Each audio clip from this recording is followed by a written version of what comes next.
नमस्कार, आप देख रहे हैं देश में युवा और उनके उद्यमियों को सलाम करता हमारा ये खास कार्यक्रम स्टार्टअप चैंपियन। साल 2020 को इंडियन स्पेस सेक्टर के लिए एक रिफॉर्म्स का साल कहा जाएगा। इन रिफॉर्म्स का यही मकसद था कि देश में स्पेस के सॉल्यूशंस बने, वो स्पेस के सॉल्यूशंस आसानी से जनता तक पहुंच पाएं और वो इतने सस्ते हों कि जनता पर इसका कोई बोझ भी न पड़े। तो शिक्षा से लेकर के स्वास्थ्य सेवाओं तक, फसलों की सेहत से लेकर के किसानों को बाजार मुहैया कराने तक, या फिर आप कहें कि डिजिटल इंडिया से लेकर के मेक इन इंडिया के सफर तक, आज जिंदगी के हर आयाम को जो स्पेस सेक्टर है वो छूता हुआ नजर आ रहा है। तो इस सेक्टर की जो चुनौतियां हैं, क्या स्टार्टअप इंडिया उसका कोई समाधान दे सकता है, क्या उसका कोई हल निकाल सकता है? आज हम चर्चा करेंगे इसी मुद्दे पर और मैं हूं अजय मिश्र और मेरे साथ आज बहुत ही खास मेहमान जुड़ रहे हैं। आपको बताएं कि जो नेशनल स्टार्टअप अवार्ड 2020 का दिया गया है स्पेस सेक्टर में, उसके तीनों मेहमान जो तीनों स्टार्स हैं वो इस वक्त हमारे स्टूडियो में आ चुके हैं। सबसे पहले मैं परिचय कराना चाहता हूं लॉन्च व्हीकल सेगमेंट में नेशनल स्टार्टअप जीतने वाले हैदराबाद के स्काई रूट एरोस्पेस के सीईओ पवन कुमार चंद्रा। पवन, बहुत बहुत धन्यवाद वक्त निकालने के लिए। और हमारे जो आज के दूसरे स्टार हैं वो हैदराबाद के ध्रुवा स्पेस के सीईओ संजय नेकांती। संजय, आपका भी बहुत बहुत धन्यवाद वक्त निकालने के लिए। और रोहन, जो कि युवाओं के लिए प्रेरणा है और बैंगलोर की बेलाट्रिक्स एरोस्पेस के हैं, आपने भी वक्त निकाला, बैंगलोर से यहां पर आए, खासतौर पर बहुत बहुत धन्यवाद। साथ ही साथ आज के मेंटोर श्री एस सोमनाथ, जो कि विक्रम साराभाई स्पेस सेंटर के निदेशक हैं, त्रिवेंद्रम से जुड़ रहे हैं। बहुत बहुत धन्यवाद सर इस खास कार्यक्रम में शामिल होने के लिए। और जैसा कि हम आपको बता रहे थे कि 24 जून 2020 इसी दिन कैबिनेट ने इंडियन स्पेस सेक्टर को निजी क्षेत्र या फिर कहें स्टार्टअप कंपनियों के लिए खोल दिया।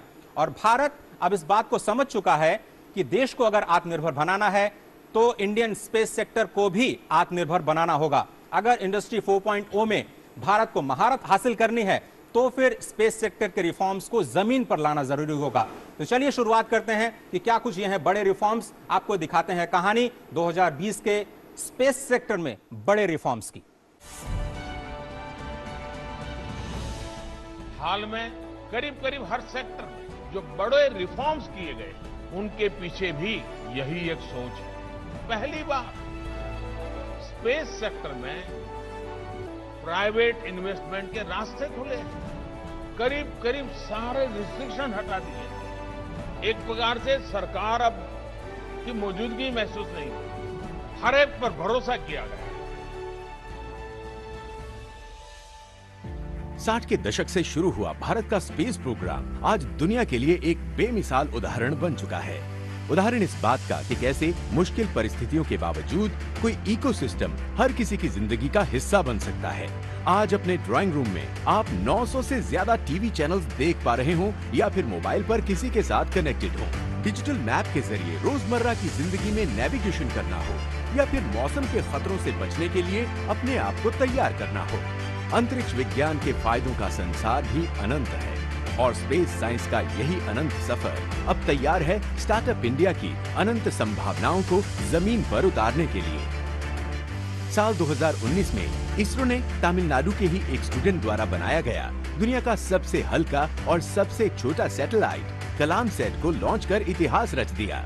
कलाम सेट ने पहली बार स्पेस में 3D प्रिंटिंग तकनीक का इस्तेमाल किया और मोबाइल से भी हल्के इस सैटेलाइट को 12वीं के छात्र रिफत ने अपने 6 दोस्तों के साथ मिलकर तैयार किया। जाहिर तौर पर भारतीयों की क्षमता को लेकर शायद ही किसी को संदेह हो। कई स्पेस स्टार्टअप कंपनियां अब स्पेस सेक्टर की संभावनाओं में अपना भविष्य बनाने में जुट गई हैं। लेकिन ये सब कुछ संभव हुआ सरकार की मजबूत इच्छा शक्ति और मजबूत आर्थिक सुधारों के फैसलों से। स्पेस सेक्टर में किए गए सुधारों में ईज ऑफ डूइंग बिजनेस को बढ़ावा देना, टेस्टिंग सुविधाओं के लिए सहयोग करना, सैटेलाइट्स के लिए लॉन्च पैड उपलब्ध कराना, तकनीकी शोध के लिए सरकार और निजी क्षेत्र की भागीदारी जैसी पहल की गई। जून में आत्मनिर्भर भारत अभियान के तहत स्पेस सेक्टर में निजी क्षेत्र को खोलने का फैसला किया गया। फैसला ये भी हुआ कि सेक्टर के लिए Indian National Space Promotion and Authorisation Centre बनेगा। ये रेगुलेटर तय करेगा कि सरकारी निजी क्षेत्र के साथ साथ स्टार्टअप कंपनियों को भी एक समान तरजीह मिले। स्पेस सेक्टर को रणनीतिक माना जाता था, लेकिन अब रेगुलेशन के साथ इसे खोला गया है जिससे तकनीक का गलत इस्तेमाल ना हो। इसके बाद तो निजी क्षेत्र से आने वाले प्रस्तावों की झड़ी लग गई। छोटे सैटेलाइट बनाने से लेकर उन सैटेलाइट्स को लॉन्च करने वाले रॉकेट्स बनाने तक, रॉकेट लॉन्चिंग पैड बनाने से लेकर ग्राउंड स्टेशन बनाने तक, स्पेस तकनीक का इस्तेमाल करने वाली कंपनियों ने भी अपनी जरूरतों का खाका सामने रख दिया है। ये उद्यमी अब इसरो के लिए वेंडर नहीं बल्कि पार्टनर के रूप में खड़े होंगे। अब देश में इसरो के 70,000 अंतरिक्ष वैज्ञानिकों के साथ पूरा देश अगर स्पेस सेक्टर में सहयोग करना चाहता है तो स्वागत है। स्वागत है नई संभावनाओं के अनंत संसार में। स्वागत है भारत के स्पेस स्टार्टअप इकोसिस्टम में।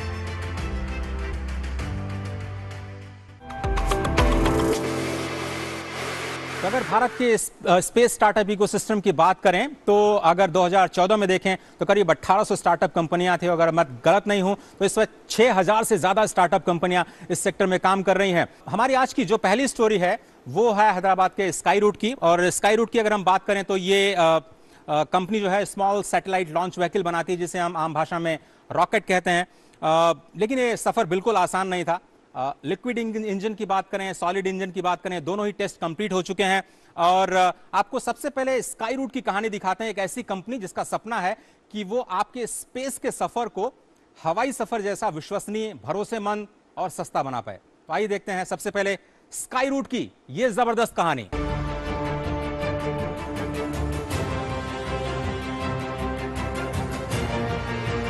इंसान की हसरत काफी वक्त से अंतरिक्ष की सीमाओं को जीतने की रही है। 3, 2, 1, 0।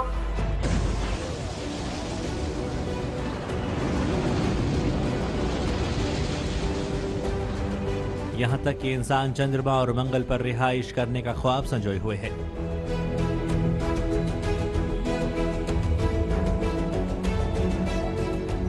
दूर की बातें सही, लेकिन हैदराबाद के दो युवा दोस्तों पर इसको लेकर काफी हद तक यकीन किया जा सकता है। मिलिए इसरो के दो पूर्व वैज्ञानिक पवन कुमार चंदना और नगा भरत डका और उनके स्पेस एक्स सपने से। साइबर सिटी के नाम से मशहूर हैदराबाद आजकल चर्चाओं में है अपने स्पेस स्टार्टअप प्रोग्राम को लेके। और आज हम बात करेंगे स्काई रूट एरोस्पेस की, जिसे शुरू किया है दो फॉर्मर इसरो साइंटिस्ट ने। ये स्काई रूट एरोस्पेस की कहानी है, एक 2 साल पुरानी कंपनी जो इतिहास के पन्नों में अपने आप को दर्ज कराना चाहती है। स्काई रूट एरोस्पेस का भी सपना दिसंबर 2021 तक अपना पहला रॉकेट लॉन्च करने का है। No parents would agree for their son or daughter to start a company. That too after having a very stable job at the government, being very well respected. In fact, they're proud that my son is an ISRO scientist. It's very difficult to make them convinced, etc. So at that time, I thought the best idea would be just resign and tell them. It was a little bit difficult initially, but now it's like all good, and they all are proud that with Skyroot we are doing a great journey. We got seed funded by Mr. Mukesh Bansal, who is a serial entrepreneur and a well-known name in the e-commerce industry in India. That way, we secured a 10.3 crore initial seed investment from him. Morgan Stanley के मुताबिक इस वक्त वैश्विक अंतरिक्ष बाजार का मूल्य करीब $360 बिलियन का है और 2040 तक इसके 3 गुना अधिक होने की उम्मीद है। स्पेस सेवाओं और उपकरणों का बाजार $219 अरब का है। कमर्शियल सैटेलाइट और लॉन्च मार्केट साइज $108 बिलियन का है और फिलहाल वैश्विक अंतरिक्ष बाजार में भारत की वर्तमान हिस्सेदारी $7 बिलियन यानी केवल 2% के स्तर पर है। पवन और नागा की उम्मीदों को पंख लगे जून 2020 में, जब भारत ने अंतरिक्ष क्षेत्र को निजी कंपनियों के लिए खोलने का फैसला किया। We are inspired by the great Indian scientists, and in fact, we wanted to name our rocket engines after great Indian scientists, which we are all proud of. So that way, like our first engine is Raman engine. We test fired it successfully. It's a liquid rocket engine where the propellants are in liquid form. So that way, like that engine has a 3D printed component, which is first time in India. A 3D printed injector successfully fired. Skyroot अब अपने पहले launch vehicle Vikram 1 को दिसंबर 2021 तक अंतरिक्ष में भेजने पर काम कर रहा है। कलाम 5 के ठोस प्रोपेलर्स रॉकेट का सफलतापूर्वक परीक्षण भी हो चुका है। कंपनी के मुताबिक यह पहली बार है जब किसी निजी कंपनी ने एक पूर्ण ठोस प्रोपेलर्स रॉकेट का सफलतापूर्वक डिजाइन, विकास और परीक्षण किया है। Eventually, we want to parallelly develop a fully reusable vehicle over the next 5 years. माना कि भारतीय अंतरिक्ष स्टार्टअप उद्योग अभी अपने शुरुआती दौर में है, लेकिन स्काई रूट एरोस्पेस जैसे स्टार्टअप कंपनियों द्वारा उठाए गए छोटे कदम न सिर्फ मानव जाति बल्कि देश के लिए इन्हें बड़े कदम में बदलने की क्षमता रखते हैं। तापस भट्टाचार्य की रिपोर्ट, डीडी न्यूज। क्या जबरदस्त कहानी थी। पवन कुमार चंद्रा, बहुत बहुत धन्यवाद। एक बार फिर से स्वागत है आपका इस खास प्रोग्राम में। सबसे पहले तो नाम पे ही चर्चा कर लेते हैं। विक्रम 1, विक्रम 2, विक्रम 3 ये आपके रॉकेट्स का नाम है। उसके बाद आपने रमन इंजन बनाया, कलाम इंजन बनाया, तो सबसे पहले शुरुआत वहीं से, ये नोमेनक्लेचर क्यों? या सो पहले हमारा बिगेस्ट इंस्पिरेशन है डॉक्टर विक्रम साराभाई, जिन्होंने इसरो को स्टार्ट किया। सो पहले इसरो भी स्टार्टअप था। सो हम ही स्टार्टअप रॉकेट बनाने के लिए बनाया था 2018 में। सो इसी के नाम पे हम विक्रम नाम का रॉकेट्स नाम रखा। और इसके बाद हमारा जो भी हमारा साइंटिस्ट है Raman and Dhawan, doctor Dhawan, so he was former ISRO chairman. So we wanted to name our engines, all जो भी हम इंजन्स बनाते हैं इसका नाम, सो whomever we are inspired by, so we want to name our engines, our rockets in their memory, in their tribute. लेकिन पवन, सबसे बड़ा चैलेंज जब आप इन्वेस्टर्स के पास जाते हैं तो अपना बिजनेस मॉडल समझाना, क्योंकि स्टार्टअप में सबसे पहले लोग यही पूछते हैं, साहब आपका बिजनेस मॉडल है क्या, मैं कैसे प्रॉफिट बनाऊंगा? तो आपका बिजनेस मॉडल क्या है, क्या बताते हैं आप? सो हमारा बिजनेस मॉडल है कि हम रॉकेट्स का निर्माण करते हैं, सो रॉकेट सैटेलाइट को लॉन्च करते हैं। सो सैटेलाइट जो कंपनीज बनाते हैं वो लोग हमको पे करते हैं लॉन्च के लिए। So almost transportation service to space जैसा है, स्पेस के लिए ट्रांसपोर्ट करना है। सो एक जगह से दूसरे जगह ट्रांसपोर्ट करने के लिए पेमेंट होता है, जैसे हम अर्थ से स्पेस जाने के लिए पेमेंट होता है। सो इसीलिए हमको जो भी कस्टमर्स है, हम सैटेलाइट जो लोग सैटेलाइट स्पेस में रखने वाले कंपनीज है वो लोग हमारा कस्टमर्स होते हैं। सो पर लॉन्च हमको पैसा मिलता है। This is the business model है। और विद टाइम हम ज्यादा लॉन्च करने से ज्यादा रेवेन्यू मिलेगा, ज्यादा प्रॉफिट्स मिलेगा। और हमारा जो भी बिजनेस मॉडल है बहुत स्ट्रांग है। जो भी इंटरनेशनल कंपनीज से बहुत कम से लॉन्च कर सकते हैं। और जो भी हमारा डेवलपमेंटल कॉस्ट भी है, मतलब 3-4 साल हम रॉकेट को डेवलप करते हैं, इसका कॉस्ट भी 5 टाइम्स कम है। जो इंटरनेशनल कंपनीज जितना पैसे या जितना पैसे वो लोग कंपेयर करें, अगर नंबर्स बताएं वो कितने बना पाते हैं? सो टिपिकली मतलब इंटरनेशनल में $100 मिलियन चाहिए होता है कि रॉकेट पूरा नहीं मतलब डेवलप करने के लिए, या एक रॉकेट डेवलप करने के लिए 4-5 साल लगता है।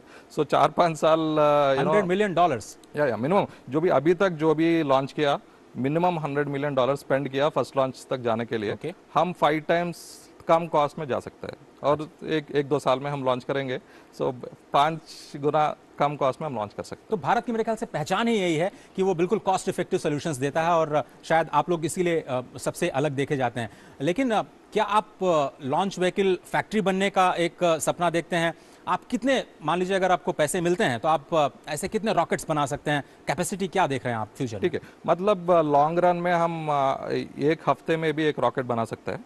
सो पहले उतना प्रोडक्शन कैपेसिटी नहीं होगा, स्लोली बिल्ड करना पड़ेगा। बट लॉन्ग टर्म में तो इवन 1 हफ्ते में एक रॉकेट भी बना सकते हैं। 1 हफ्ते में एक रॉकेट, क्या बात है। तो शुरुआत कैसे हुई? मतलब आपने बलूनिंग से शुरुआत की, रॉकेट चलाना, मतलब टेस्ट फ्लाइट्स वगैरह में काफी तैयारी करनी होती होंगी, अगर आप थोड़ा सा बता पाएं। जैसे रॉकेट पे 100 से ज्यादा सिस्टम्स होते हैं, सब सिस्टम्स को डेवलप करना पड़ेगा, टेस्ट करना पड़ेगा। पहले ग्राउंड में टेस्ट करते हैं। तो जो भी अब कलाम और रमन अब देखे वो ग्राउंड टेस्टिंग है। सो इसके बाद हम फ्लाइट टेस्ट करते हैं। सो इसीलिए वो हम प्रिपेयर कर रहे हैं फ्लाइट टेस्ट के लिए। सो और बहुत मैं मेंशन किया था 100 सिस्टम्स है, सब परफेक्टली काम करना पड़ेगा। एक बोल्ट भी फेल हो गया, रॉकेट फेल हो जाएगा। ठीक है, सो बहुत मतलब कॉशन से बहुत सारे डिटेल में जाना पड़ेगा, बहुत सारे टेस्टिंग ग्राउंड में करना है, सो दैट फाइनली सक्सेस हो। तो अब मुझे ये समझाइए कि जब आपकी शुरुआत हुई, मतलब पढ़ाई लिखाई जो आपने की, तो आपने क्या इंजीनियरिंग की या फिर आप स्पेस साइंस आपने पढ़े? इसरो में कैसे गए आप, और वहां से फिर हटने का कैसा सोचा आपने? मैं IIT खड़गपुर में पढ़ा था, मैकेनिकल इंजीनियरिंग किया था उधर।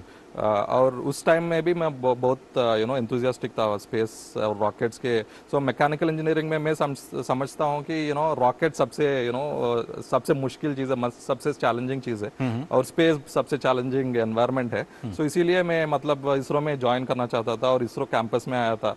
हम कैंपस में और भरत दोनों कैंपस रिक्रूटमेंट से डायरेक्ट इसरो ज्वाइन किया था 2012 में। तो इसके बाद 6 साल इसरो में काम किया, बहुत GSLV Mark 3 में काम किया था, SSLV में काम किया था, काफ़ी मतलब अच्छा प्रोग्राम्स में काम किया था और बहुत सारे सिस्टम्स देखे हैं और बहुत सारे मतलब एंड टू एंड जो भी रॉकेट बनाने का पूरा जर्नी देखा है। सो वो कॉन्फिडेंस से मतलब स्काई रूट स्टार्ट हुआ। इसके बाद हम जा रहे हैं अभी। ये पूरा का पूरा जो इकोसिस्टम है आप उससे कितना सस्ता कर पाएंगे और ये कितना आसान हो पाएगा आगे जाते हुए? ठीक है, मतलब इंटरनेशनल में देखें सिमिलर क्लास ऑफ रॉकेट्स जो भी बनाते हैं इंटरनेशनल में, हम 30 to 40% कम कॉस्ट में कर सकते हैं। और इसके वजह क्योंकि हमारा जो भी मैन्युफैक्चरिंग टेक्निक यूज़ करते हैं थोड़ा नया मतलब state of the art techniques use करते हैं और ना 3D प्रिंटिंग यूज़ करते हैं, और कार्बन कॉम्पोजिट मटेरियल्स, अच्छे मटेरियल्स यूज़ करते हैं, बहुत लाइट वेट का मटेरियल्स यूज़ करते हैं। तो इसके ऑल वजह से और हम इसरो का फैसिलिटीज़ भी यूज़ करते हैं बहुत कम कॉस्ट में। ये सब मिला के हमका जो भी सोल्यूशन हम दे रहे हैं कस्टमर को बहुत कम कॉस्ट में कर सकते हैं। और कहीं पे मैं आपसे अंतिम सवाल इस सेगमेंट में आपसे मेरा यही है कि बहुत सारे लोग धरती से ऊपर जाने की सोच रहे हैं या फिर वहाँ पर कुछ लोग रहने की भी बातें कर रहे हैं, तो ये जो पूरा का पूरा ख्वाब है ये वाकई क्या सच हो सकता है? इसकी कुछ संभावना है या फिर सिर्फ हवा में की गई बातें हैं? ये 100% सच है। अभी ऑलरेडी 20 साल से लोग इंटरनेशनल स्पेस स्टेशन में है already, living beings already space में है। और जो भी एरोस्पेस सेक्टर में या स्पेस सेक्टर में जो भी प्रोग्रेस है, तो definitely I am sure next 20-30 years में रेगुलरली जैसे हम एयरक्राफ्ट में एक सिटी से दूसरे सिटी जाता है, स्पेस क्राफ्ट से हम अर्थ से स्पेस पहुंचने का कॉमन मैन को एक्सेसिबल रहेंगे। हमारा स्काई रूट का ये भी है, हमारा मेन विजन ये भी common man space flight afford कर सके।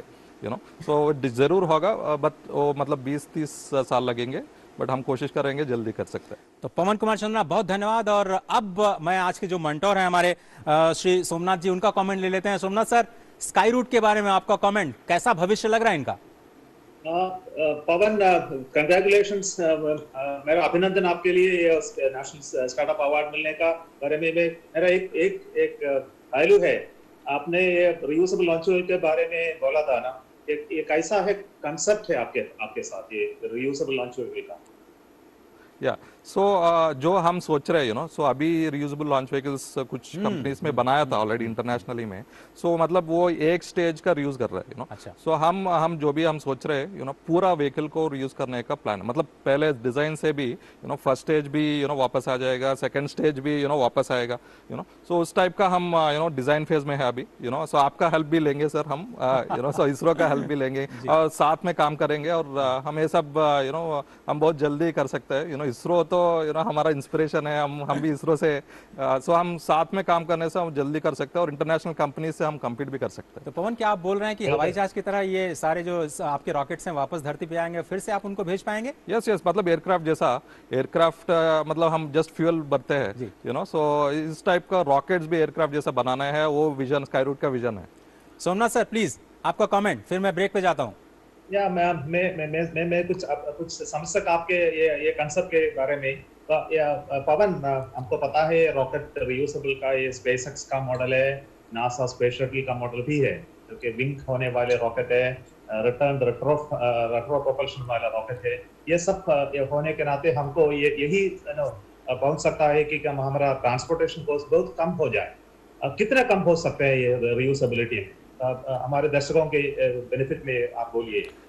सो ठीक है, अभी एक सैटेलाइट को लॉन्च करना है, ये कोई चीज को हम स्पेस में लॉन्च करना है, टिपिकली $30,000 का 1 किलोग्राम डालने के लिए $20,000-30,000 का कॉस्ट होता है। सो ये रियूजेबल लॉन्च व्हीकल्स जब आएंगे रेगुलर हो जाएंगे, सो $100 पर किलोग्राम कर सकते हैं। और मतलब और अगर इवन फर्दर जाए तो इवन $1 पर किलोग्राम भी हो सकता है। पर टाइम लगेगा, बट जरूर होंगे ये सब। चलिए सोमनाथ सर, आप प्लीज मेरे साथ बने रहिए। हमारे जो दूसरे जो मैं स्टार्टअप्स हैं उस पर भी मैं आपकी राय लूंगा। एक छोटा सा ब्रेक लेते हैं, ब्रेक के बाद जब हम वापस आएंगे तो एक और भी इंस्पायरिंग कहानी आपको लिए चलेंगे। हम ध्रुवा स्पेस की कहानी के जरिए आपको समझाने की कोशिश करेंगे कि कैसे देश में पहले स्पेस स्टार्टअप ने काम करना शुरू किया। कहीं मत जाइए, आप देख रहे हैं हमारा खास कार्यक्रम स्टार्टअप चैंपियंस।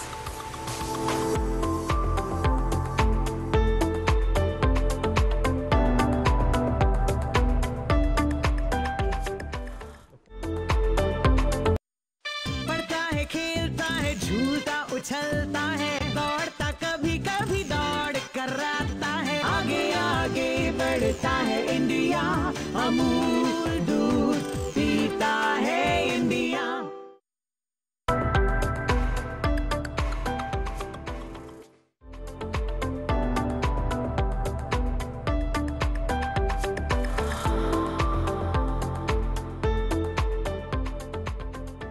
स्वागत है आप सभी का। आप देख रहे हैं हमारा खास कार्यक्रम स्टार्टअप चैंपियंस और आज हम चर्चा कर रहे हैं स्पेस सेक्टर की। और स्पेस सेक्टर में जो स्टार्टअप्स हैं वो किस तरह से काम कर रहे हैं। और अब हम अपने अगले सेगमेंट में एक स्टार कंपनी की तरफ आपको लिए चलते हैं। हमारी अगली कंपनी है ध्रुवा स्पेस।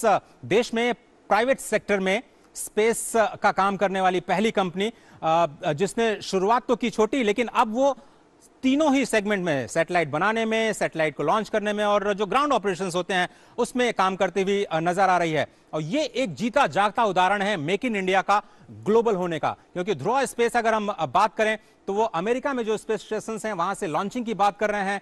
रशिया के स्पेस स्टेशन के साथ उनका करार हो चुका है। वो इजराइल में फार्मा स्पेस के साथ काम कर रहे हैं और माइक्रोग्रेविटी रिसर्च में लगे हुए हैं। और इनकी खुद की जो इंक्यूबेशन है वो हो रही है ऑस्ट्रिया में, जो इनके लिए यूरोपियन बाजार के दरवाजे भी खोल देगा। तो आइए आपको दिखाते हैं कहानी ध्रुवा स्पेस की।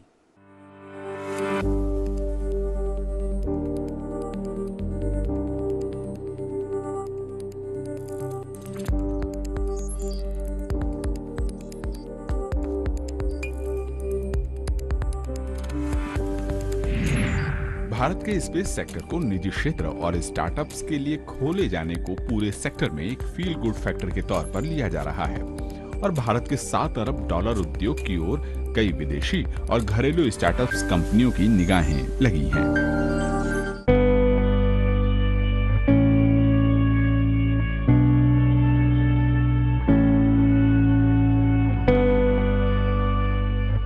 मिलिए ध्रुव स्पेस से।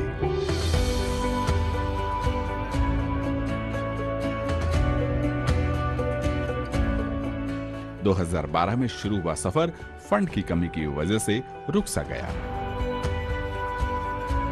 लेकिन फिर साल 2018 में Dhruva space European space agency business incubator की ओर से चयनित दुनिया की पहली ऐसी कंपनी बन गई जिसमें कोई भी को फाउंडर यूरोप से नहीं था। संजय नकतानी, चैतन्य दोरा, अभय इगोर और कृष्णा तेजा पेनामाकुरू की अगुवाई में ध्रुव स्पेस ने एक बार जबरदस्त वापसी की और कंपनी ने स्पेस कैटेगरी में साल 2020 का नेशनल स्टार्टअप अवार्ड जीता। कंपनी धरती के पर्यवेक्षण और दूसरे वैज्ञानिक गतिविधियों के लिए छोटे उपग्रह बनाती है। कंपनी का दावा है कि इसने सैटेलाइट बनाने की कीमत और इसे ऑर्बिट में पहुंचाने के लिए खर्च में काफी कमी की है। The ecosystem was really well established, and now I think we are in the right time where we can use the ecosystem as well as the policies which will help us to build stuff in India and then deploy all over the world. Company ने make in India अभियान पर काम करते हुए वैश्विक अंतरिक्ष बाजार की ओर भी अपना फोकस किया और साल 2019 में 4.5 करोड़ रुपए जुटाए। Raising capital has not been easy. Initially, we did pull in close to 30 lakhs just to get things rolling, and we've raised 4.5 crores at 20 crore pre-money valuation. Company का अगला फोकस देश भर में ग्राउंड स्टेशन बनाने पर है, जो उपग्रहों से प्राप्त जानकारी को इकट्ठा करते हैं। साथ ही कंपनी कई छोटे उपग्रहों को बनाने पर भी काम कर रही है। The idea behind this is that these bus systems can be integrated with a payload from any of our customers and then launched into orbit. So in the space segment, we have these bus structures that are modular and configurable, ranging all the way from 0.5 U to up to 30 centimeter cube platforms. Company Telangana में assembly integration और testing facility बनाने पर भी काम कर रही है। तपस भट्टाचार्य की रिपोर्ट।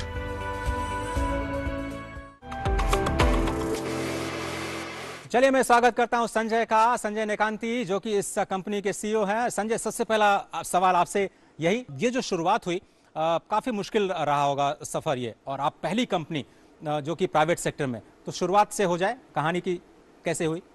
मैं सैटेलाइट्स जब मैं कॉलेज में था तब तभी मुझे अपॉर्चुनिटी मिला था एक स्टूडेंट सैटेलाइट बनाने के लिए।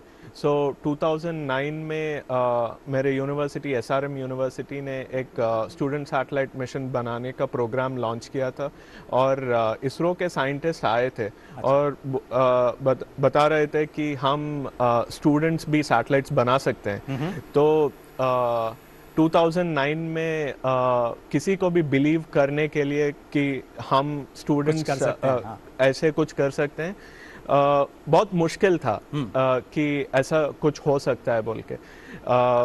बट वो प्रोजेक्ट शुरू हुआ और over a period of time हमने ये रियलाइज़ किया था कि इंडिया में हम बिलियन पीपल हैं और वेस्टर्न वर्ल्ड में स्टूडेंट सैटेलाइट्स बना रहे हैं और इंडिया का जो स्पेस प्रोग्राम है वो अराउंड द वर्ल्ड फेमस है, पर इंडिया में कोई भी प्राइवेट स्पेस कंपनी नहीं है। तो वो मेरा मोटिवेटिंग फैक्टर था कि लाइक बिलियन पॉपुलेशन में बिलियन पॉपुलेशन में आप अकेले ऐसे निकले जिन्होंने पहला स्टूडेंट सैटेलाइट बनाया इस देश के लिए। करेक्ट। आपके जो टीम मेंबर्स हैं स्टार्टअप्स के लिए सबसे पहले ये सोचा जाता है कि आप अपनी टीम से कैसे मिले, तो ये जो चैतन्य हैं या अभय हैं, इन सबसे मुलाकात कैसे हुई? हाँ, तो अभय, मैं और चैतन्य हम +1 +2 में क्लासमेट्स थे। उसके बाद वो लोग अभय और चैतन्य बिट्स पिलानी में इंजीनियरिंग किए हैं और हमारे 4th को-फाउंडर कृष्णा जो हैं वो अभय और चैतन्य के क्लासमेट थे इंजीनियरिंग में। और हम सब ऑलरेडी इलेक्ट्रॉनिक्स के सब्जेक्ट में रिसर्च कर रहे थे और मेरा एक्सपीरियंस था सैटेलाइट्स में।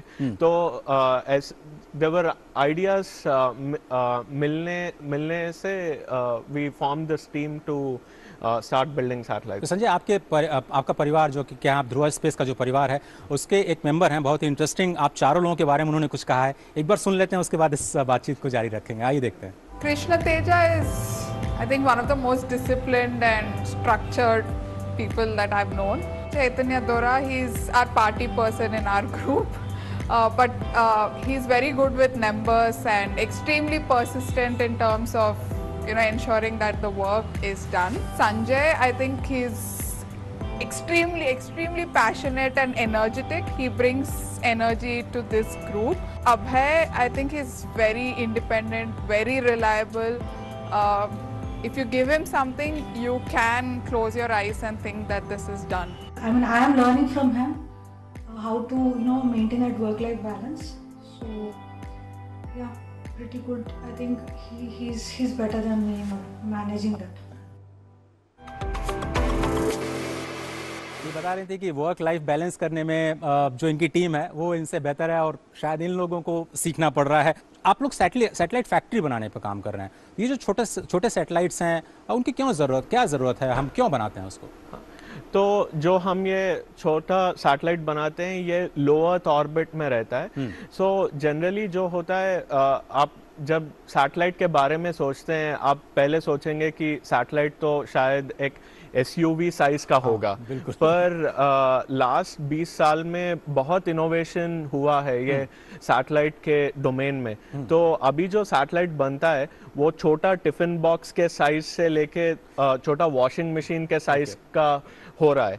और ये जो लो अर्थ ऑर्बिट रहता है ये अर्थ के पास में है। So we are talking about 400 to 1200 kilometre. For example, अगर हम एक imaging satellite low earth orbit में रखते हैं और लेट्स से आज वो हैदराबाद का पिक्चर ले रहा है, तो उसको फिर हैदराबाद के ऊपर आके हैदराबाद का पिक्चर लेने के लिए 20 दिन लगता है। काफी टाइम लगेगा, पूरा घूम करके ऑर्बिट वो कंप्लीट करके आता है। हाँ, एग्जैक्टली।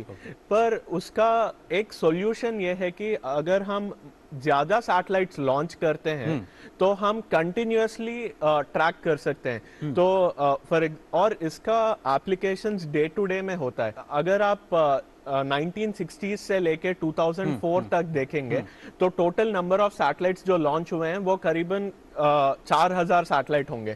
पर अगर अभी आप एस्टिमेट्स देख रहे हैं 2004 से 2030 तक करीबन 30,000 सैटेलाइट्स लॉन्च करने का प्लान है कई कंपनीज से पूरे अराउंड द वर्ल्ड।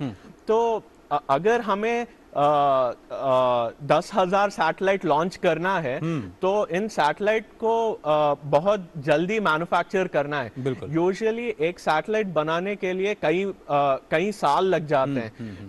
कई कंपनी कोशिश कर रहे हैं कि साल से कई महीने तक रिड्यूस करने के लिए, और हमारा कोशिश ये है कि हम वी वांट टू एक दिन में एक सैटेलाइट बनाने का कोशिश है। क्या बात है। तो संजय, मुझे लगता है टेलीविजन इंडस्ट्री में पहली बार आप ये डेमोन्स्ट्रेट कर पाएंगे कि जब भी आप रॉकेट छोड़ते हैं तो उसमें से सैटेलाइट्स निकलते कैसे हैं, सीधे सीधे आपके पास आते हैं और देखते हैं कि ये होता कैसे। प्लीज एक्सप्लेन करें। ये जो है इसको डिप्लॉयर बोलते हैं, और ये जो छोटा स्मॉल सैटेलाइट होता है वो इन डिप्लॉयर के अंदर रखा जाता है और ये डिप्लॉयर जाके रॉकेट पे बैठता है। और जब रॉकेट अपना इंटेंडेड एल्टीट्यूड पे जाता है तब इन सैटेलाइट्स को लॉन्च किया जाता है। हमारे इसरो का वर्ल्ड रिकॉर्ड है कि हमने एक सिंगल लॉन्च में 104 सैटेलाइट्स लॉन्च किया है, और हमारा विश ये रहा है कि we want to launch more than 100 satellites एक साथ हमारे कई कस्टमर्स के लिए। तो हमने इसरो के हेल्प के साथ ये डिप्लॉयर बनाया है। मैं अभी आपको दिखाता हूँ ये कैसे इजेक्ट होता है। तो इस तरह से ये पूरा सैटेलाइट जो है ये जो सैटेलाइट होता है वो डिप्लॉयर से इजेक्ट होता है। यहाँ पे ग्रेविटी पता कैसे चलता है कि इस वक्त जाकर के हमें इजेक्ट करना है? तो हमें ये इसका अल्टीट्यूड इंफॉर्मेशन हमें इसरो से मिलता है, और इसका सैटेलाइट का इजेक्ट करने का जो कमांड रहता है वो भी इसरो से दिया जाता है वो डिप्लॉयर के लिए। और आपने देखा होगा कि ये सैटेलाइट्स तुरंत ऐसे नीचे गिर गए। पर स्पेस में तो ग्रेविटी नहीं है, तो वो आराम से एक के बाद एक निकलते हैं। तो अब हमारे जो मेंटर हैं उनके पास चलते हैं और इस डेमो के बाद में उनकी राय लेते हैं। सर, एक बार फिर से अब आपकी बारी, और ध्रुवा स्पेस सबसे बड़ी कंपनी सारे सेगमेंट्स में है, क्या कहना चाहेंगे? बहुत interesting Sanjay for the demonstration, both for your deployer mechanism, and we are ready to help you to get the command for your 100 satellites. Thank you very much, sir. मेरा एक पहलू है आपके साथ। आपने बोला ये सैटेलाइट का निर्माण करना है, लॉन्चिंग करना है, बट मेरा यही एक क्वेश्चन है कि आप ये सिर्फ एक सैटेलाइट मैन्युफैक्चरर बनना चाहते हैं या क्या सर्विस प्रोवाइडर बनना चाहते हैं? ये ऐसा होता है, ये सैटेलाइट से हम लोग कई काम कर सकते हैं। हमको चित्र देख सकते हैं, मेजरमेंट कर सकते हैं, कम्युनिकेशन कर सकते हैं, पर ये सबके साथ हमको ये सर्विस सेक्टर में सर्विस दे सकते हैं। तो इसलिए सिर्फ उपग्रह नहीं चाहिए, उपग्रह के अलावा हमको एक ग्राउंड सेगमेंट चाहिए, ये नेटवर्क चाहिए, हमको ये सारा इंफ्रास्ट्रक्चर बनाना है। सो आपके विजन क्या है? ध्रुवा स्पेस का विजन क्या है? हम 5 से 7 साल बाद पूरा एंड टू एंड सर्विस देने के स्टेज में पहुंचना चाहते हैं, पर वो सर्विस करने के लिए 3 जो सेगमेंट हैं वो बहुत इम्पॉर्टेंट है। जो स्पेस सेगमेंट है जहां पे हम सैटेलाइट्स फास्टर बना सकते हैं, चीपर बना सकते हैं और रिलायबिलिटी ला सकते हैं। सिमिलरली जब सैटेलाइट को लॉन्च करना होता है, हमें we want to launch more than 100 satellites in one go, तो उसके लिए हमारा डिप्लॉयर भी बहुत इंपॉर्टेंट है। और थर्ड वाला सेगमेंट जो ग्राउंड सेगमेंट है वो भी इम्पॉर्टेंट है। तो हमने ऑलरेडी इंटरनेशनल प्लेयर्स के साथ around the world ground station network establish करने का प्लान बनाया है। हम ऑलरेडी इन स्पेस और न्यू स्पेस इंडिया लिमिटेड से बातचीत कर रहे हैं कि हम इसरो का जो ग्राउंड स्टेशन नेटवर्क है उसको भी एक्सेस कर सकते हैं। तो हमारा ये विजन है कि एक बार जब अपना ये 3 फाउंडेशन ब्लॉक सॉलिड हो जाता है तो हमें सर्विस लॉन्च करने में कठिनाई नहीं होगा। आपका अपना सोचना क्या है? क्या वाकई आप भरोसा कर पाते हैं ध्रुवा स्पेस जो कुछ कर रहे हैं पूरी दुनिया में अपना नाम कर पाएंगे भारत का? Yeah, जरूर। They are doing extremely good. I know, as far as I know, their designs are very good. ये deployed, आपने देखा ये बहुत अच्छा design है, and they can make it still bigger and do for bigger satellite as well. Now, but one thing I want to suggest you, for Sanjay, is आपके satellite में बहुत सारे चीज होते हैं, कंप्यूटर होते हैं, propulsion होते हैं, structures होते हैं, electronics होते हैं।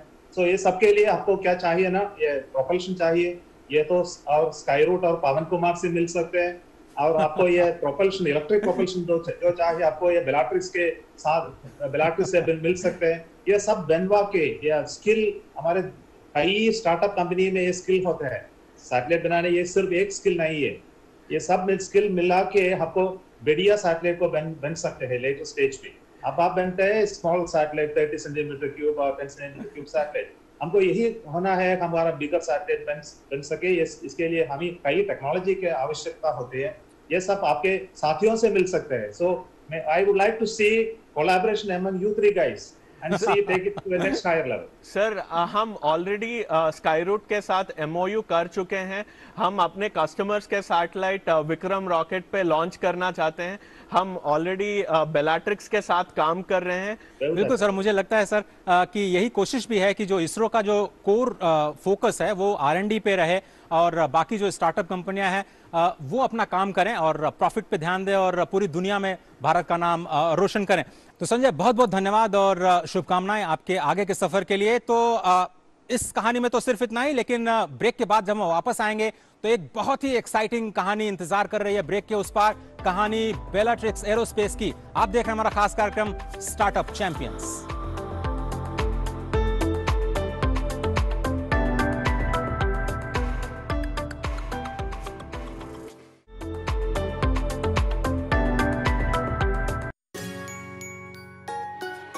मम्मी की छुटकी, डैडी की गुड़िया, पल में जो भर दे खुशियों से दुनिया।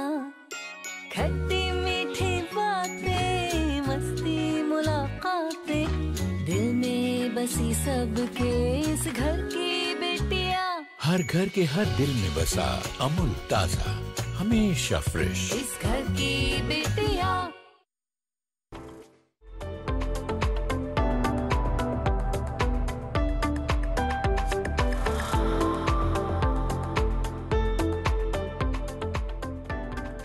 स्वागत है आप सभी का एक बार फिर से। आप देख रहे हैं स्टार्टअप चैंपियंस और आज हम चर्चा कर रहे हैं स्पेस सेक्टर के स्टार्टअप इकोसिस्टम की।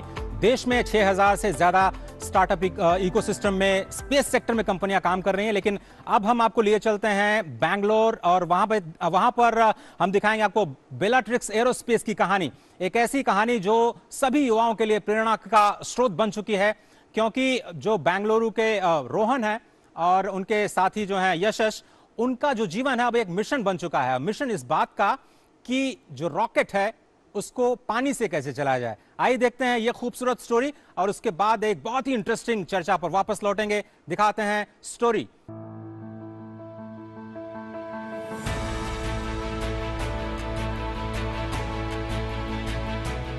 बेंगलुरु के मल्लेश्वरम में स्थित बेलाट्रिक्स एरोस्पेस के ऑफिस के इस खुश मिजाज माहौल को देखकर नहीं लगता कि यहाँ प्रोपल्शन टेक्नोलॉजी पर काम हो रहा है।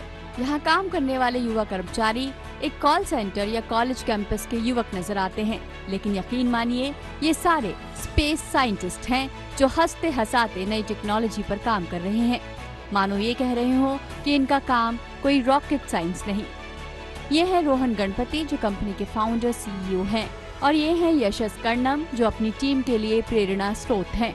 दरअसल इस बोर्ड रूम में चल रही मीटिंग से ही अंदाजा लगाया जा सकता है कि कैसे यहाँ कोई बड़ा या छोटा नहीं बल्कि एक टीम एक दिशा में मिलकर काम कर रही है। आज भी इस स्टार्टअप में कॉलेज कैंपस जैसा माहौल बरकरार है।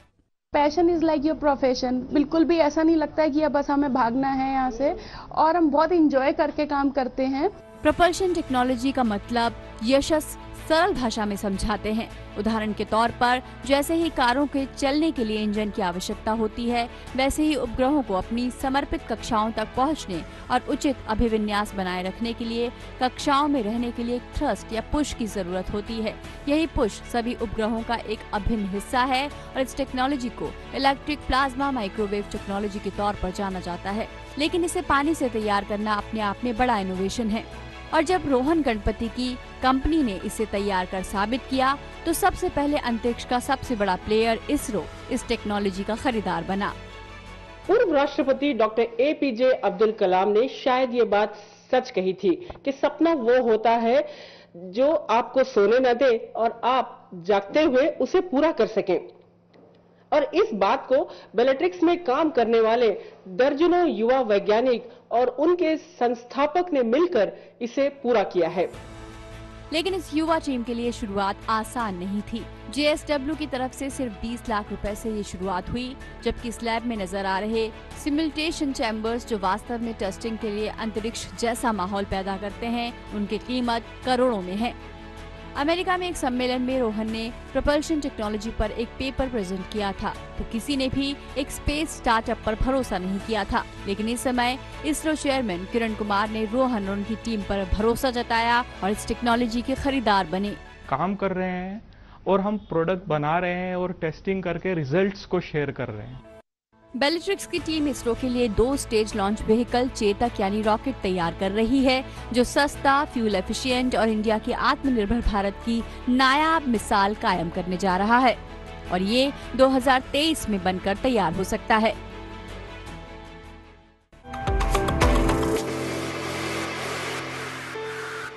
तो देखिए आपने ये कहानी और मेरे साथ खुद रोहन मौजूद है। रोहन बहुत बहुत धन्यवाद। और आप तो एक बहुत ही खूबसूरत जगह ऊटी से आते हैं और मुझे ये भी पता चला कि आपने एक्सपेरिमेंट जो शुरुआत में जो एक्सपेरिमेंट की उसमें आपका हाथ जल गया, उसके बाद आपको प्लास्टिक सर्जरी करानी पड़ी। ये कहानी क्या है? देखिए लोग कहते हैं ना कि रॉकेट साइंस आसान नहीं होता है, सो वो मुझे एहसास नहीं हुआ। सो मैंने सोचा कि ये क्या बड़ा चीज़ है, सब कर सकते हैं। ओके। सो कॉलेज की फर्स्ट ईयर में कृषि पोटेशियम नाइट्रेट यूज करते हैं ना, फर्टिलाइजर और खाने वाला चीनी दोनों मिला के हमने सोचा कि एक रॉकेट बना देते हैं, 2 किलोमीटर ऊपर जा सकते कि नहीं। So first year of engineering में थे हम और ज्यादा कुछ नहीं पता था। और अमेरिका में देखिए तो ये मॉडल रॉकेटरी एक हॉबी है, इंडिया में ये हॉबी नहीं है क्योंकि आप रॉकेट लॉन्च किया 2 किलोमीटर तो उसको इंटरसेप्ट किया जा सकता है कि मिसाइल। सो हमने क्या किया, कॉलेज प्रिंसिपल से पूछा कि पोटेशियम नाइट्रेट दीजिए, उन्होंने बोला नहीं दे सकते। सो एक केमिकल शॉप में जाके कुछ झूठ बोल के हमने ले लिया। और देखिए मैथमेटिक्स का यही अच्छा चीज़ होता है ना, प्रोपोर्शंस और नंबर्स करेक्ट होना चाहिए और उसको मिक्स करने के लिए 120 डिग्री में आपको पकाना पड़ता है। हाँ, ठीक है। सो लैब में परमिशन नहीं मिला, मैं हॉस्टल स्टूडेंट था और मेरा एक दोस्त थे वो डे स्कॉलर थे और वो और उसका दादी माँ एक रेंटेड हाउस में रहते थे कॉलेज के बाहर। उसके घर पे एक इंडक्शन स्टोव था। हमने सोचा कि उससे वहीं पे जाके करते हैं। अच्छा। सो मोल्ड करके ये जो अभी पवन स्काई रूट में देखा कि वो जो रॉकेट सॉलिड मोटर्स का फायरिंग होते थे वैसा कुछ करेंगे। सो जब मिक्स करने लगे क्या हुआ, किचन में आप मिक्स कर रहे हैं? किचन में मिक्स कर रहे हैं। ओके। सो प्रोपोर्शन गलत हो गया। जो फ्यूल और ऑक्सीडाइजर का रेशियो जो होता है उसका बहुत गलती किया हमने और इंस्टेड ऑफ मेल्टिंग वो आग लगने लग गया और उसका धारी में घर पे, I mean it's like full smoke inside the house. आग लग गई उससे? पूरा आग लग गई और मेरा हाथ उस पे चिपक गया। मैं एक पॉलिएस्टर शर्ट पहन रहा था, I mean full burn injury हो गया। वैसा था हमारा शुरुआत। पर मैं बोलता हूँ कि ये हमें इस सब्जेक्ट में बहुत नजदीक लेके आए, बहुत क्लोज लेके आए। फिर बाद में सब सही हो गया मतलब? हाँ, प्लास्टिक सर्जरी 2 बार हुआ हाथ पे। तो but I think it's a valid experience. We got to understand it's not a joke. Safety बहुत इंपॉर्टेंट होता है, बिना सेफ्टी ये ऐसा काम मत करिएगा। बिल्कुल। तो जो ये शुरुआत आपने की उसके बाद मतलब पहली कंपनी बनना जिसका टेक्नोलॉजी खुद इसरो उसको लेकर के तो 2015 में ये कैसे हो गया, मतलब ये सफर कैसे रहा? देखिए, मेरा जो सपना था बीटेक बाद अमेरिका जाए, आईवी लीग में एक पीएचडी करें, रिसर्च इंस्टीट्यूट मेरा इंस्पिरेशन है, और वापस इंडिया के इसरो ज्वाइन करें। इसरो में काम नहीं मिला तो एक एकेडमिक और प्रोफेसर बना। मुझे टीचिंग बहुत अच्छा लगता है, पर मेरा जो टीममेट्स थे वहाँ जूनियर्स, उनका भी सपना था कि इसरो में काम करें, स्पेस में काम करें, बट उसको पता है कि वो इतना आसान काम नहीं है, इसरो में काम करना बहुत मुश्किल। सो हमने सोचा कि हम यंग है, एक खुद का एक मंच बनाएंगे, सफल हुआ तो कंटिन्यू करेंगे, वरना हम यंग है ही, हायर एजुकेशन पे काम कर सकते हैं। सो बेलेट्रिक्स का शुरुआत एक रॉकेट कंपनी जैसे स्काई रूट है वैसा बनाना शुरू किया, पर जो पैसा चाहिए वो बहुत ज़्यादा है, उस समय नहीं मिला। मुझे तो इलेक्ट्रिक प्रोपल्शन में इंटरेस्ट है। आपके उपग्रह, जब आप भूमि से आपको चांद तक जाना है या मार्स तक जाना है, आपको कोई बीच में पेट्रोल बंक नहीं मिलने वाला है और जो एफिशिएंट इंजन आप कैसे बनाते हैं, इलेक्ट्रिक प्रोपल्शन का आंसर है। ग्लोबली ये एक बहुत इन्वॉल्व रिसर्च है। सोचा था कि हम इस पे कुछ करें, और इसरो गए, एलपीएससी गए उस समय, और बहुत एडवाइस मिला कि, और उस समय हमें समझ में आया कि ये कोई जोक नहीं है। और उस समय हम एरोनॉटिकल इंजीनियर है, स्पेस के बारे में कुछ नहीं पढ़ते हैं। सो खुद पेपर्स और बुक्स पढ़ के शुरुआत किया। पैसा चाहिए, क्या करें? कोयम्बटूर में कई इंडस्ट्रियलिस्ट को मिले, सफलता नहीं मिली, और कलाम जी का मिलने का आशीर्वाद मिला। उन्होंने एक लेटर दिया। मैं उस समय कॉन्फ्रेंसेस में प्रेजेंट करता था। सो एक कॉन्सेप्ट थी कि जुपिटर के ग्रह है, उसमें पानी मिलते हैं, क्या आप पानी में कुछ इंजन चला सकते हैं? क्योंकि पानी बहुत पावरफुल होता है, उसमें हाइड्रोजन ऑक्सीजन होते हैं। मैं उसको स्प्लिट नहीं कर रहा हूँ, उसको कंबशन बोलते हैं। क्या हम उसको प्लाज्मा कर सकते, आई मीन एफिशिएंटली एक्सेलरेट कर सकते हैं? इस कॉन्सेप्ट पे क्या दुनिया के किसी और कंपनी ने काम किया था या पहली बार आप डेमोन्स्ट्रेट हमने किया है? बाकी सब रिसर्च हो रहा है। सो उसने पैसा चाहिए, कलाम जी के आशीर्वाद से एक लेटर दिया था उन्होंने। सो इसरो से मदद मांग लीजिए। सो हम इसरो से मिल चुके थे। उस समय एलपीएससी में रामकृष्णन सर डायरेक्टर हुआ करता था। मैं सेकेंड ईयर स्टूडेंट था उस समय। देन 2 साल उसके बाद JSW स्टील्स जो होता है, उनकी फैमिली ऑफिस से हमें एक ग्रांट मिला, छोटा सा ग्रांट, 20 लाख रुपए का ग्रांट मिला। उसको लेके हमने एक टीम बनाया, और ये इंजन डेमोन्स्ट्रेट किया हम लोगों ने। डेमोन्स्ट्रेट करने के बाद हम इसरो गए। जब भी हम सोमनाथ सर जो है डायरेक्टर ऑफ एलपीएससी थे उस समय, सो बहुत सपोर्ट मिला उनसे, एंड उन्हीं की वजह से हम अभी स्टार्टअप है। अच्छा। वरना अभी हम कंपनी नहीं हो सकते थे। सो बहुत एनकरेजमेंट दिया, और मैकेनिज्म क्या है, इनको कैसे सपोर्ट करें। सो सोमनाथ सर और उनकी टीम ने डिसाइड करके हमें एक इंडिया फर्स्ट ऑर्डर दिया, क्या एक प्राइवेट कंपनी के लिए। सोमनाथ सर, बहुत बहुत धन्यवाद। पहला ऑर्डर आपसे इनको मिला है, धन्यवाद कह रहे हैं। लेकिन मेरा आपसे अगला सवाल ये है कि जब इतनी सारा मुश्किल हो रही थी, आप मैकेनिकल इंजीनियर हैं, तो फिर उसके बाद ये काम कैसे करता है? जब आप पानी से आपने, चलिए फ्यूल तो बना दिया जो पानी से प्लाज्मा में कन्वर्ट करके, तो ये जब स्पेस में जाएगा तो फिर काम कैसे करेगा?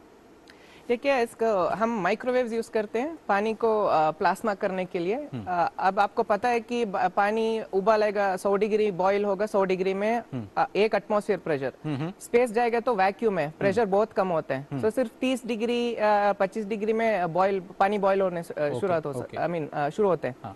सो जब वो स्टीम होते हैं ना, हम माइक्रोवेव्स को बम्बार्ड करते हैं, वाटर वेपर को, और वो जो वाइब्रेट करते हैं उस वेरी हाई फ्रीक्वेंसी में, वो रिपल इलेक्ट्रॉन्स को एटम से निकाल दिया जाता है, और वो एक प्लाज्मा होता है। उस प्लाज्मा को मैग्नेटिक फील्ड के जरिए हाउ अ मोटर वर्क्स, उसी तरह से प्लाज्मा को हम हाई वेलोसिटी से बाहर करते हैं। सो एक छोटा सा थ्रस्ट मिलेगा। सो यही हमारा डेमोन्स्ट्रेशन। जो थ्रस्ट है वो भी आपने शायद बनाया, और वो काफी छोटा है, जो नैनो थ्रस्ट जिसकी आप बात कर रहे हैं, तो उसके वो कैसे? बाद जो हम कंपनी बनाया और इसरो से ऑर्डर मिला, उस समय हमने सोचा कि सैटेलाइट, जब जैसे संजय बोल रहा था कि एक साइज में नहीं आते हैं, कई साइज में आते हैं।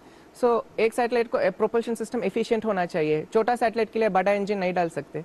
सो हमने मिलके एक छोटा सा नैनो इंजन बनाया, और बड़ा 5 टन जो जियो स्टेशनरी सैटेलाइट होता है उसको भी एक बड़ा इंजन बनाए।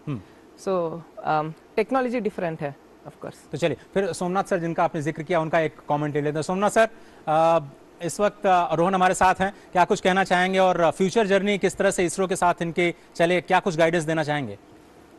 Rohan, congratulations. I am very happy to see your progress of the work. धन्यवाद। आप ये पायनियर से ट्रस्ट बनाने का ये इंजन मिला, ये पहला मुझे डेमोन्स्ट्रेट किया, मुझे बहुत खुशी हुआ आपके जिम्मेदारी से। मेरा ये पहलू है आपके साथ आज, ये वाटर से ये थ्रस्टर बनाते हैं ना, ये कोई माइक्रो थ्रस्ट मिलते हैं, ये आपको ये छोटा सा उपग्रह को भेजने का ऑर्बिटल चेंज और may be long distance missions ये आपको यूज कर सकते हैं। और आपका यही क्वेश्चन है कि हमारे ऑपरेशनल सैटेलाइट्स में आपको ये इलेक्ट्रिक प्रोपल्शन के बिना को यूज करने के लिए क्या क्या करना है, कहाँ हमको रिसर्च करना है, किस फील्ड में आपको काम करना है, आज कहाँ पे आपको और ज़्यादा इनोवेशन करना है, कहाँ रिसर्च करना है? हाँ, सो हमारा एक्सपीरियंस जो अब हमने जब ऑर्डर मिला था वो डेमोन्स्ट्रेशन के लिए था। जब आपको पता है कि स्पेस में आप कुछ करना चाहिए तो 20 साल वो उसको काम करना ही चाहिए। एक सर्विसमैन वहाँ आप लेके नहीं जा सकते, कुछ अटक गया तो बीच में। सो क्वालिटी बहुत इंपॉर्टेंट चीज़ होते हैं और उसको स्पेस रेडी कैसे करना है, ये हमको इसरो जो 5 साल हम इसरो से काम करते हैं वो बात समझ में आया। और अभी और एक ग्राम भी बहुत इम्पोर्टेंट है स्पेस में कम करने के लिए, और ये सब हम इसरो से मिलके अभी तो उसको स्पेस रेडी कर रहे हैं। तो अगर फ्यूल की हम बात, जो आप कह रहे हैं कि उसका मास कम करना पड़ेगा, तो फ्यूल का मास आप कितना कम कर पाएंगे अपनी इस टेक्नोलॉजी से? तो देखिए, जैसे मैं बोला था स्पेस में आपको कोई पेट्रोल बंक नहीं है, सो आपको इंजन बहुत माइलेज देना चाहिए, माइलेज देना है। सो केमिकल प्रोपल्शन का एक ही डिसएडवांटेज है कि वो ज्यादा आई मीन फ्यूल खर्च करते हैं। इलेक्ट्रिक का एडवांटेज है कि वो उसको उतना फ्यूल नहीं चाहिए। सो सैटेलाइट आप देखिए, आपको रिटर्न ऑन इन्वेस्टमेंट क्या देगा, उसको वो पेलोड जो भी है पेलोड देते हैं। पर एक सैटेलाइट आप वो भूस्थिर कक्ष में जो भी सैटेलाइट जाना है ना, उसमें 70% ऑफ द सैटेलाइट मास सिर्फ प्रोपेलेंट ही होते हैं। बिल्कुल, क्योंकि वो जो रॉकेट होते हैं, पवन हमें एक 300 किलोमीटर की कक्ष में छोड़ेगा, वहां से हम 30,000 किलोमीटर तक जाना है, खुद का इंजन से जाना पड़ेगा। सो हम क्या करना चाहते हैं कि पेलोड इंक्रीज करें, प्रोपल्शन को क्यों इतना फ्यूल चाहिए। सो इलेक्ट्रिक प्रोपल्शन यूज करेंगे तो एडवांटेज यही है कि आपको सिर्फ 10% फ्यूल, क्या बात है, और उस सैटेलाइट में ज्यादा पेलोड डाल सकते हैं या सैटेलाइट को ही छोटा कर सकते हैं। तो फिर आप इंटरप्लैनेटरी मूवमेंट भी कर सकते हैं, मान लीजिए यहाँ से चांद से फिर मंगल, वो हमारा सपना है सर। क्योंकि आपको पानी चांद पर भी है, मार्स में है, जुपिटर की मून्स में है, सैटर्न की मून पे है। सो जब इतना दूर जाना है ना, आपको प्रोपेलेंट वापस आने के लिए आपको नहीं लेके जाना पड़ेगा, वहीं पे मिलेगा। और जैसे पवन ने बोला था कि ये सब साइंस फिक्शन नहीं है, अभी ये सच हो रहा है। आपने 100 साल पहले देखा तो इवन हवाई जहाज भी एक सपना था। सो अभी स्पेस इंडस्ट्री, मेरा यही कहना है कि हम सबका यही कहना है 2050 में biggest employer globally space industry होना चाहिए। क्या बात है। और इसी नोट पर अब मैं अपने ऑडियंस के पास आता हूं और अब रैपिड फायर राउंड, अगर किसी का सवाल हो तो स्वागत है जी। कौन सा सवाल करना चाहते हैं प्लीज? डॉक्टर अनसुया रॉय, मैं एक स्टार्टअप की फाउंडर हूँ, इसलिए स्टार्टअप्स की बहुत सारा स्ट्रगल्स फर्स्ट हैंड मुझे पता है।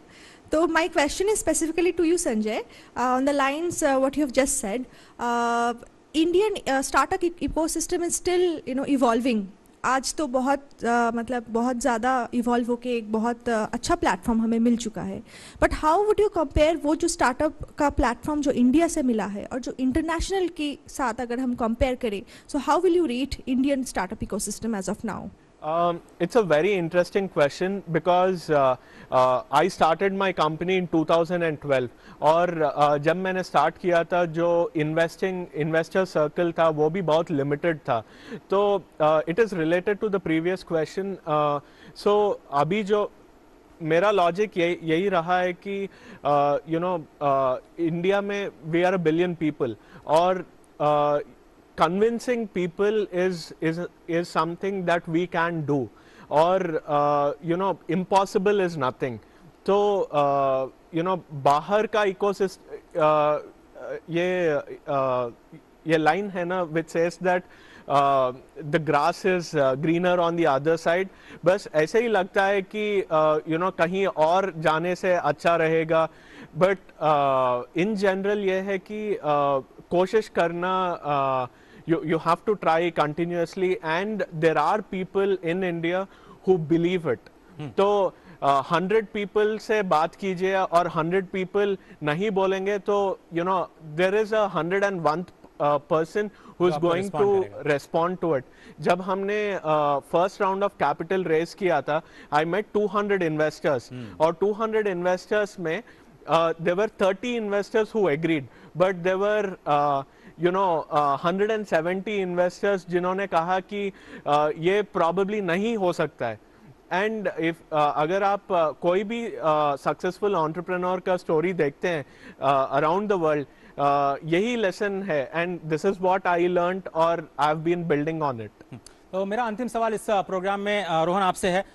हम लोग एलन मस्क का नाम जानते हैं और बार बार वो कह रहे हैं कि मार्स में जाकर के कॉलोनी बनाएंगे। अभी उन्होंने अपनी कंपनी टेस्ला की शुरुआत बैंगलोर में कर दिया, आप भी बैंगलोर से आते हैं। आप लोगों को लगता है कि वो कंपटीशन है आपके लिए, क्योंकि सीधे आपको एक तरह से फेस करना पड़ेगा उन्हें?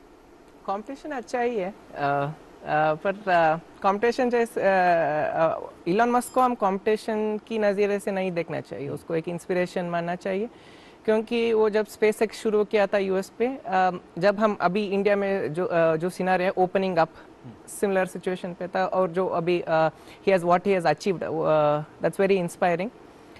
एंड स्पेस हम मानते हैं कि एक ग्लोबल इंडस्ट्री है, कौन अच्छा कर सकते हैं हम इंडिया से। What we are planning is how well we can do for the world is what we are planning. So we want to be ourselves, but he is an inspiration and we have lots to offer from India to the world, and space is global. आपका बहुत बहुत धन्यवाद इस खास कार्यक्रम में जिसे हम कह रहे हैं स्टार्टअप चैंपियंस। तो और इस खास कार्यक्रम में मैं अपने जो मेहमान हैं आज के, हमारे जो तीनों स्टार, उनका भी शुक्रिया अदा करना चाहूंगा। पवन कांचंदा, आपका बहुत बहुत धन्यवाद। संजय जी, आपका बहुत बहुत शुक्रिया। रोहन, बहुत बहुत धन्यवाद और ढेरों शुभकामनाएं। हमें आपको बताते हुए बहुत खुशी हो रही है कि स्टार्टअप चैंपियन का इंपैक्ट भी जमीन पर दिखने लगा है। आपको याद होगा पिछले एपिसोड में हमारे एक स्टार्टअप थे ऑर्गेनिक मांड्या और हमारे एक मेंटोर थे नागराज प्रकाशम, और अब हमें बताते हुए खुशी हो रही है कि नागराज प्रकाशम ने मांड्या ऑर्गेनिक्स में इन्वेस्ट करने का फैसला लिया है, और हमें लगता है ये स्टार्टअप चैंपियन के प्रोग्राम की एक बड़ी सफलता है। Recently, DD News covered the Startup Award winners, and we were one among them. We had been to Delhi. The DD News did a fantastic program covering the startup winners. Due to this program, we have got calls from several investors across the globe, not only from our country, across the globe. Not only investors, even we have got a lot of partnership inquiries.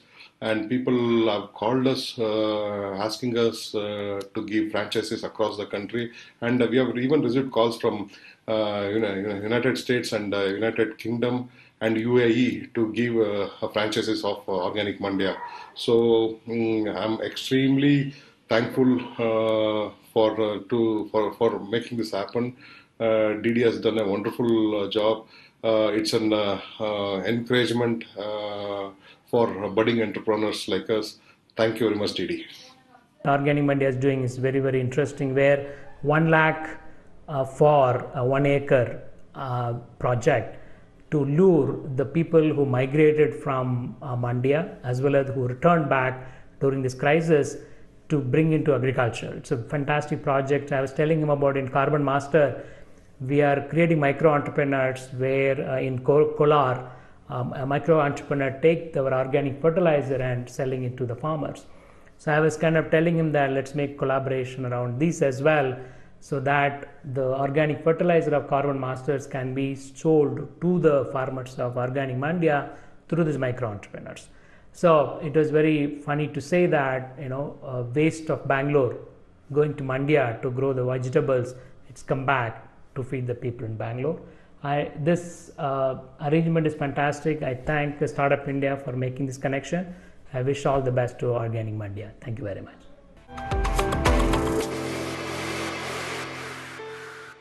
तो अगर आप देखें तो 2018 और 19 में 1.9 billion dollar का investment देखा गया है स्पेस सेक्टर में।